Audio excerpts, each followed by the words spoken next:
నేను బాబురావు టీటీఐగా రిటైర్ అయిన 2011లో రిటైర్ అయినాక ఆల్ ఇండియా రిటైర్డ్ ఎంప్లాయీస్ అసోసియేషన్కి సర్వీస్ చేయాలనే ఉద్దేశంతో ఈ అసోసియేషన్లో జాయిన్ అయ్యి కొన్ని మంచి కార్యక్రమాలు చేస్తూ ముందుకు నడుస్తున్నది. ఇది డివిజన్ ఆఫీస్ ఇక్కడ సికింద్రాబాద్ చిల్కల్గూడలో. మేము ఈరోజు అంబేద్కర్ విగ్రహాన్ని ఆవిష్కరించాలని ప్లాన్ చేసుకొని ఈరోజు ఆవిష్కరణ జరుపుకుంటున్నాము.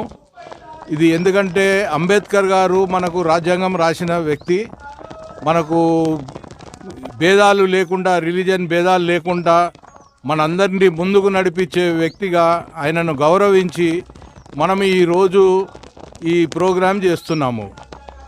ఈ మా చిల్కల్గూడ ఆఫీస్లో జరుపుకుంటున్నాము.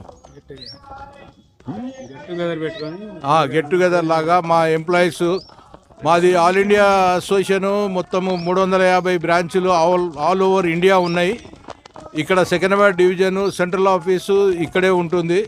మా నేషనల్ ప్రెసిడెంట్ శ్రీధర్ గారు